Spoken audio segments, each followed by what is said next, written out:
Wall Street Memes Casino, I'm fine. and Sportsbook. This is KUGAN CASSIUS for IFLTV. Delighted as always to be joined on a Sunday by correspondent Gareth A. Davies. How are you, mate? I'm very well, corresponding very well at the moment, thank you. All is well in this crazy world we live in, my friend. You look very well.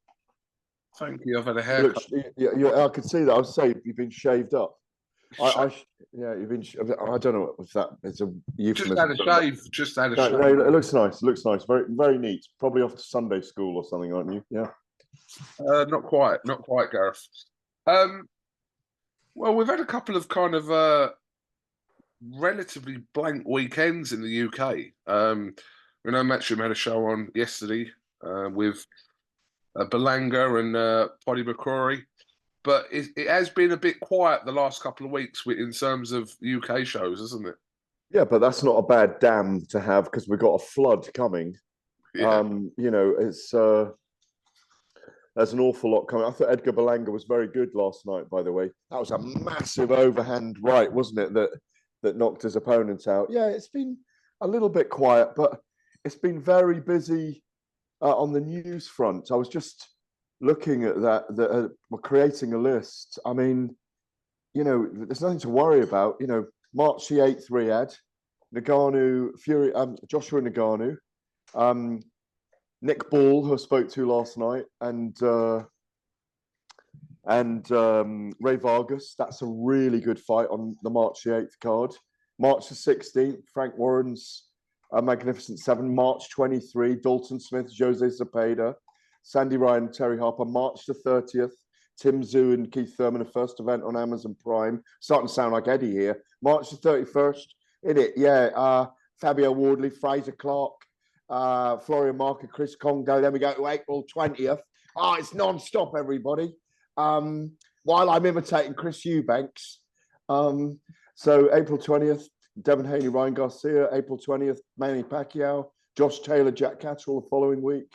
Fury-Usyk, May the 18th. May the 25th, probably Katie Taylor and Chantel Cameron 3. And June the 1st, Dmitry Bivol and Artur Beterbiev. And the reason I'm doing it quickly is before we know it, we'll be in June and we'll have gone, wow, what a half year that was. Probably one of the best ever. Yeah, I've had a lot of coffee this morning. I can tell. Some of those fights haven't been formally confirmed yet. Which ones? Manny Pacquiao. I thought Manny Pacquiao.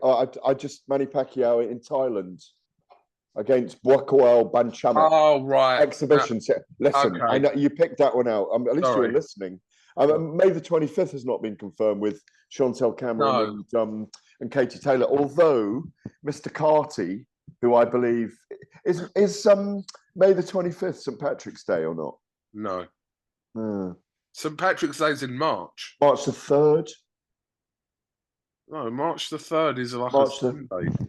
Okay. God, I'm all over the place with St. Patrick's Day. My apologies to every beautiful Irish person out there, the whole diaspora of the Irish nation. That's all right. I'm sure no one took any offence. Probably pound for pound the best sports fans in the world, you know. Who? The Irish. Oh, absolutely. Oh, they're amazing.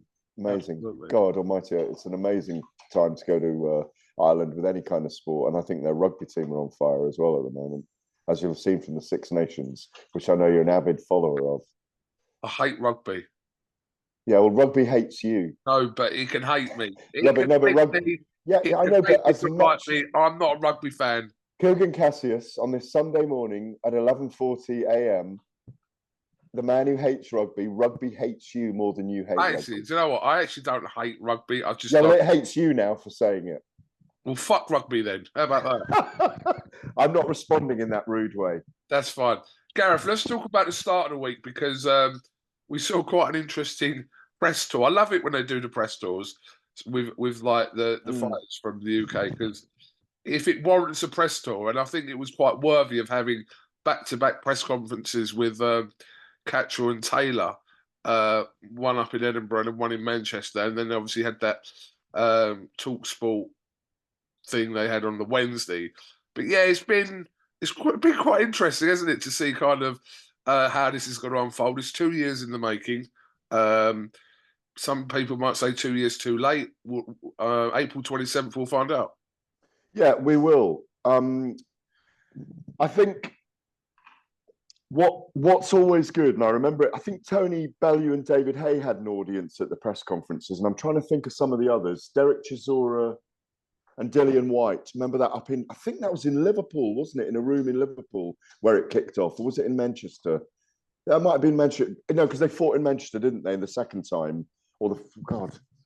No, the first time they kicked off where Chisora threw the table, that was in Manchester. Yeah, in Manchester. And I think, did Mark Tibbs throw the microphone? Yeah, Mark Tibbs got involved. Adam Smith got involved in that. Eddie Hearn. I've never seen Adam Smith in a brawl. No, he wasn't in the brawl, but Chisora kind of tried to stick it on Adam Smith in that. I bet Adam Smith took him apart, no? Well, yeah. Good. So my point is that when you've got an audience in there, it generates a lot of heat in the room. And I think that really helps the Taylor and Catterall press conferences because, you know, the Scots got behind Josh up in Edinburgh. And then there was their readiness the next day because they go away, they're simmering, you know, and then they come back for the next day. And then they went into the studio, as you rightly said, in TalkSport, at TalkSport. And they've got to be very restrained inside a very small studio with security. So it's kind of like a fascinating atmosphere. And they shook hands twice. Jim White made them shake hands twice. Do you know what? As much as I love Jim White should never have got them. I don't know, but he was being a fan. He was being a fanboy. I know, but they didn't want to shake hands again for the photo. No. I know. I think I can't remember if it was Jack or Josh saying, "You're stretching it here a little bit," because they'd shaken hands. He'd made his remark, "Oh yeah, your palms are sweaty." Look, they're both great characters, very strong characters. Jack is not given to effusive, abusive behavior. Josh loves it in the build-up to a fight. You know, he's like, what's his name? Hank. Hank comes out, the alter ego, doesn't it? Yeah. And he's he's scary when he's like that. I thought it was very interesting. I think they've sold it really well. It's a great fight to have. It's a shame we've waited 2 years for it, but sometimes these things build over that period of time. I'm really fascinated by it. I'm fascinated by the fact, Cougs, that it's going to be at 140 pounds. And Josh, it's looked like Josh has had problems at 10 stone at making the weight into his very early 30s now. But it's a fascinating fight. Styles make fights. Does Jack Catterall have Josh Taylor's number? Maybe. And, you know, how are they going to engage this time? Can Taylor reset? We know he's a quality operator. And I just loved all the, you know, Sam Jones added fuel to the fire as well. You know, he's a great stimulator and catalyst of argumentation in boxing, isn't he? He loves stirring the pot. So it's been very good. I mean, it's a shame we've got to wait till April the 27th to see it now, because I could have watched it this weekend. That was very quiet. Yeah, absolutely. April 27th, tickets have sold out now. Well, it's only 13,000 in the Leeds Arena. Still, I don't know if I talked to you about this last week, but I think maybe we did. MEN or Manchester Arena would have been great, O2 Arena, but I suppose it's travelling for all the people, you know, so... But it's going to be a banging atmosphere in there. Absolutely banging. Absolutely. Johnny Nelson was at TalkSport the other day. Yeah. Being played back an interview from Eddie Hearn. I think it was from Pro Boxing Fans. Were you in the studio at that point? No, I've heard the interview and I've been asked about the interview. I've got my opinion about it. Well, what do you think about Hearn's comments on Nelson? Well, I mean, it's what you guys do, isn't it? He said this. What do you think? I mean, you're doing it to me now to create a headline. I'm not giving you one. Basically, Johnny Nelson's got his opinion. He was wrong on Tyson Fury. I don't know, you know, all that. We've discussed this already. He was wrong on Tyson Fury. Johnny is a very clever pundit. He knows how to play the game, but he also knows boxing inside out. And he's been a very good friend for a very long time as well. I'll say that. And I really like Johnny. I think he's very, very good at what he does. And obviously, I covered his career, and he was an amazing world champion for 7 years, 13 defenses, I think it was. And he's a very, very good man. And congratulations to him on his MB and all the work he's done with kids in the community and all of those things he's done. Eddie, it's just to go over that. Eddie had a go at Johnny over Johnny saying that Joshua was crazy to take the Ngannou fight. Is that the point you're making? Well, there was a few things that was said. Let me just pull up so we know specifically what. Did you do the Johnny interview? No, I didn't. It was from Pro Boxing Fans. Pro Boxing Fans. Let's promote Pro Boxing Fans right now. Go, Pro Boxing Fans. Need to find this 1 second. Keep them entertained for 1 second, Gareth. Keep who entertained? Your viewers. My viewers, your viewers. Your viewers. No, you're the one that makes all the money from your interviews. Oh no, of course we're doing a new deal in 2024, aren't we? Especially when you interrupt my Sunday mornings, you're half an hour late. Right. Well, I can't get the actual clip up. Well, no, that was the main point. That was the basis of it. And then Eddie Hearn obviously had his say about. No, Eddie went back and said, "What are you on about, Johnny Nelson? Anthony Joshua's kept you in a job for 6 years at Sky." That. Look, he did in a way. Let's not get it wrong. 5 huge stadium fights: Cardiff, Tottenham Hotspur, Wembley. I think it's 5 or 6. Anthony Joshua is a megastar. There's no question about it. He's a megastar, and he created a gravy train and a highway for boxing with Eddie Hearn and on Sky Sports. And Eddie's point was, Johnny, what you're on about? You had a career for 5 or 6 years. I think obviously between 2013, 2019, when the DAZN deal was done, the $1 billion DAZN 8-year deal. So in many ways, Eddie was right, but Johnny was just giving an opinion on it's catastrophic for Anthony Joshua if Ngannou beats him. But on the other side of the ring, in the other corner, it's absolutely amazing if Anthony Joshua does a job on Francis Ngannou, because then there's a yardstick to compare him to Tyson Fury, and it hastens the debate into, wow, it just builds everything. So I don't agree with Johnny. And also, my understanding is that deal was done on the night of Day of Reckoning. In a few hours, Eddie's told me the story in the background when we were in Quebec, and it was done very quickly because Deontay Wilder was suddenly out of the picture, because if you recall, he would have been fighting Deontay Wilder. And when that fight was announced, everybody was quite excited about Joshua and Ngannou. It's a really intriguing contest, and it's a massive opportunity. And I was with Ben Davison at the Performance Centre in Harlow earlier this week.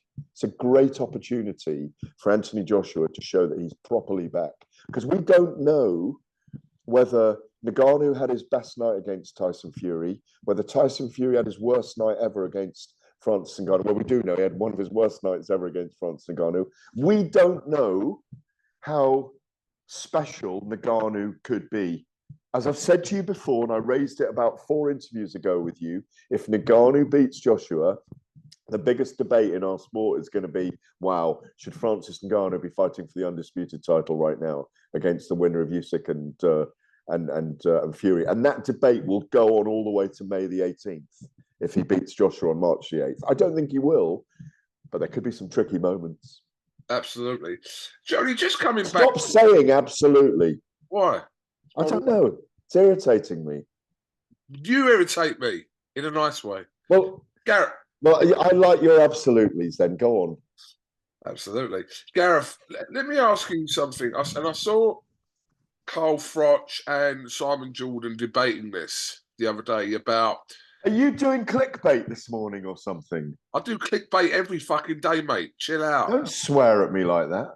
There's nothing you can do, Gareth. You can't kick me through the You're screen. only, you're only half an hour away. I'll pop down the road and give you a right Yeah, sorting. that's true. No, less than 20 minutes. I haven't thrown the head kick at you for quite a long time. No, just actually. keep your legs together. There was a time when I did it every time I saw you. Do you remember? Yeah. In the mad old days. No, I don't. I haven't done it for a long time. Anyway, yeah. Right. Simon Jordan. No, I was watching Carl Froch's bit he did with Simon recently, and they were talking about, and this kind of comes back to the whole Johnny Nelson comments regarding Joshua. Are people kind of allowed to have their opinion anymore? Is it an opinion? Are they being haters? Eddie Hearn labelled Johnny Nelson a hater because of his comments. We've seen kind of the situation with Fury and Carl Froch and Simon Jordan, etc. I mean, what is there a fine line there? I mean, no, it's not what you do, it's the way that you do it. It's not what you say, it's the way that you say it. You can be critical, but it's the way you manicure and curate that critique.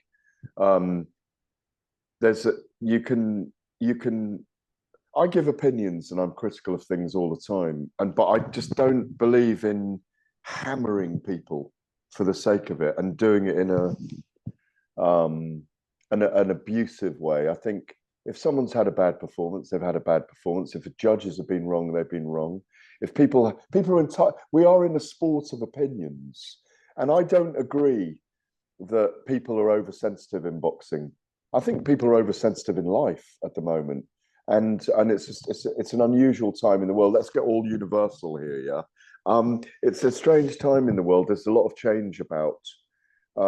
Social media is a very powerful, positive yet also negative force as well sometimes, and I think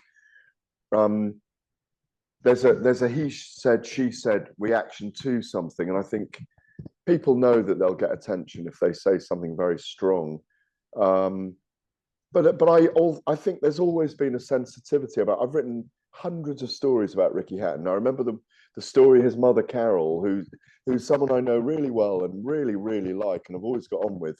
And you were his bodyguard. That's when I first met you. Do you remember? Correct. Bodyguard in for the Pacquiao fight in Vegas when I came out 6 weeks early. And there you were looking after Paul speaking Ricky Hatton, keeping all the fans at bay in your acting days when you were in Crossroads or something, when you EastEnders. And I'm joking, it was EastEnders, yeah. And Carol always remembers one very critical story where I wrote about Pacquiao, that he just looked, he went out for camp too early. And Carol's never forgotten that. And well, she has, but we talked about it since. But people are sensitive about criticism. No one likes being criticized too much. But I don't agree that you can't say critique in boxing. It's how you say it is important.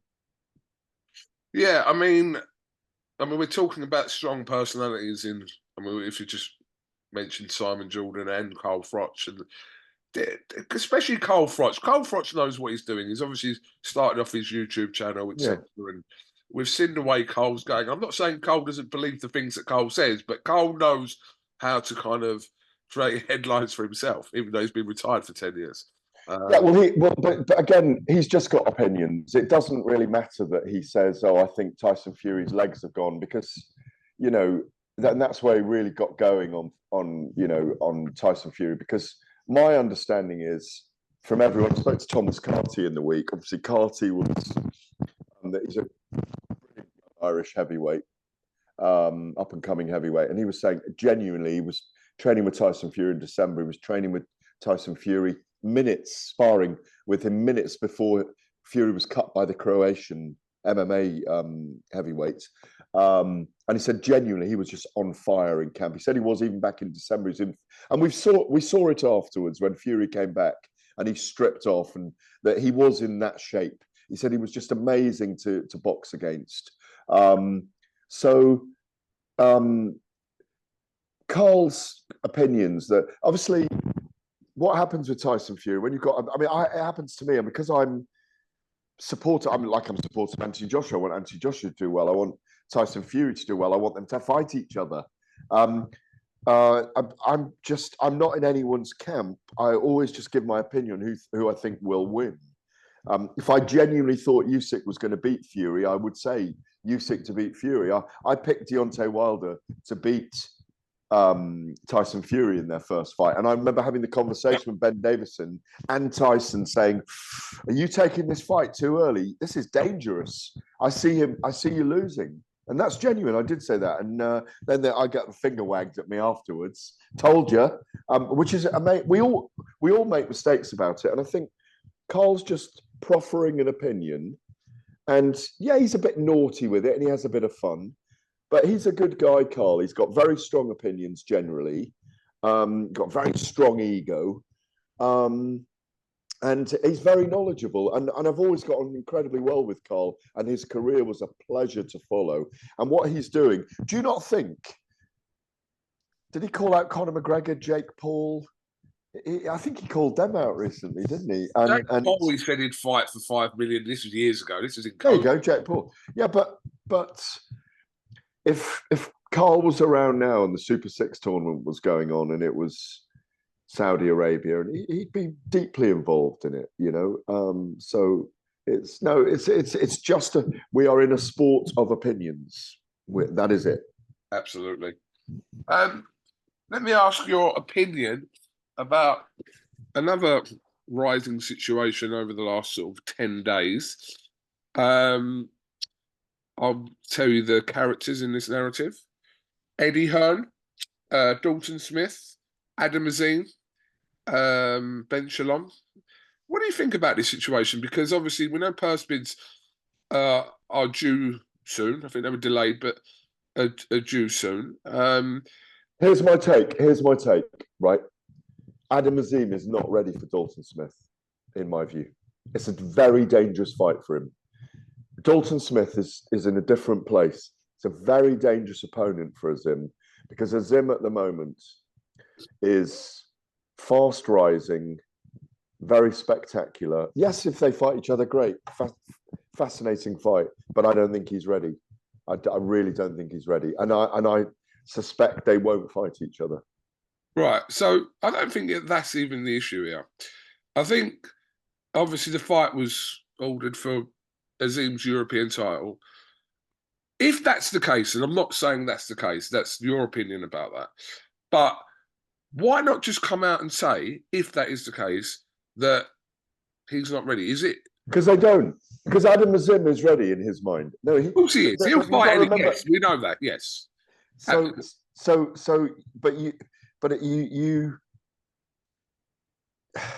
you don't want to back out, and you don't even want to back out facing in these scenarios because Adam Azim is thinking, yeah, I can beat him, and they're on. You know, Dalton is very solid. He's grown solidly. He's been, again, using the word manicured. He's been manicured brilliantly by his father, Grant, and obviously Chantel Cameron's gone there now as well. So, in many ways, Adam Azim is a potential star. It's a bit like when Amir Khan fought Bradis Prescott. Dalton Smith's got the kryptonite to upset the run. I was talking to Gary Stretch about this last night, but when you're on a winning run and you're undefeated, when you take a loss, it does slide you down the ladder emotionally, psychologically, physically. So it's really important how they matchmake and how they develop fighters. So I think we might end up, I may be wrong, we may end up with a similar situation to Fraser Clark being taken out of the fight with Fabio Wardley, which we now have, of course, on March 31st, because I think Azim needs a couple more fights. That's what I think. I may be wrong, but, you know. Do you blame Eddie Hearn's approach with this? I mean, he's obviously... Oh, he's always got it in for Ben Shalom. He's always got it in for Ben Shalom. And Boxer and Team Azim to almost embarrass him into kind of making their call on this rather than, you know... I don't think the fight's going to happen. I think regardless of whatever, I can't see that fight happening. I think we're in agreement of that. But yeah, Eddie Hearn loves to kind of get involved and make sure that people, in his opinion, know kind of, we're not pulling out, we're going to bid hard, and the fight can happen on Sky. Eddie Hearn being Eddie Hearn. Yeah, well, as we've seen with Eddie recently, like he said, when I was at Sky, I think he said he used to say to them, "Why aren't we promoting these other fights? Why are we just doing that?" And he has a pop at Sky regularly now, but it wouldn't surprise me to see him come back to Sky. At some point, he could have a deal with Sky at some point, couldn't he? Well, listen, if it's an amazing platform. Eddie and Frank can work together, then nothing's off the table ever. Well, nothing is off the table. Always expect the unexpected. I mean, Ben Shalom wants to explore America at the moment. He's got that deal with, is it Peacock? But he wants to go, and I think it's called Peacock, the channel or the network, and wants to grow in America, and he's right to say that. Look, at the moment, there's no rivalry between Frank Warren and Eddie Hearn because they're working together. There is a rivalry, but it's just not visible. There'll always be a rivalry. We got the rivalry on June the 1st. KUGAN, I'm going to have to cut you off in a minute because I've got guests arriving. Yeah, just one more before I let you go. What have you made of this? Another fight, not likely to happen, but Conor Benn and Tank Davies. Obviously, Tank Davies posting emails. I'm not a massive fan of this, even though it's quite watching on social media. I'm not really a fan of these emails being private emails, being kind of exposed to the public. Me neither. I'm not a fan of it. It's not something I would do. But well, the big talking point really, I think, is Eddie said he'd offered him $25 million. And I don't know if you know this, but my understanding is that Tank Davis earned $40 million for the fight with Ryan Garcia. That's why Garcia is such a huge cash cow. The golden goose for all those guys at between 140, 147, maybe even 154 eventually. I don't know, but and 135. But Garcia's at 140 now, isn't he? I think the fight with Haney's at 140, isn't it? Yeah. Well, Eddie said he'd offered 25 million, but actually in the email that was shown, he was offered 10 with upside. But I don't see. I was talking about this with someone last night. I think if it happened in the UK and Conor Benn was fighting here, it would have to be in the UK.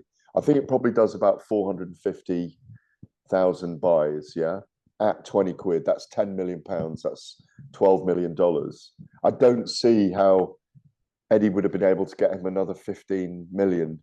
And I think that's what Tank Davis was saying. Why are you saying 25 million publicly, and yet I only got a 10 million offer? And in the context of if he got $40 million for Ryan Garcia, a much kind of riskier fight, obviously, because of Garcia's power, but he's also fighting a guy 2 weight divisions above him in Conor Benn in reality. So there's a lot at stake for him.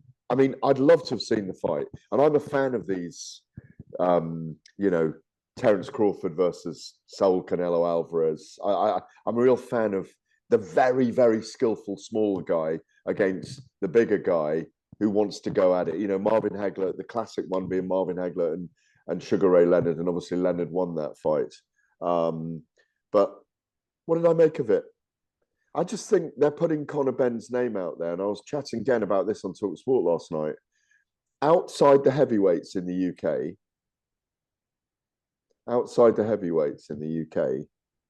Conor Benn is probably the biggest pay-per-view name. Intriguingly. Even though there's that theory that from Tunde Ajay that it's Anthony Yarde, who's obviously very popular. But in reality, Conor Benn, because of what's happened, because of his name and all those things, is probably the biggest name outside the heavyweights. You name me a bigger force, a bigger name, a bigger sell. I mean, look, the one person that springs to mind in that, and I'm not saying it's necessarily more of a suggestion for like a pay-per-view star, but Eubanks in that mix, surely, isn't he? Yeah, he is. But I think people. There was a time when people wanted to see Eubank Jr. Stop smoking while we're doing this, will you? Because it's making me want to smoke. It's a vape. It's a vape. Oh, good. Well, I'll have a vape then. There was a time when Chris Eubank Jr.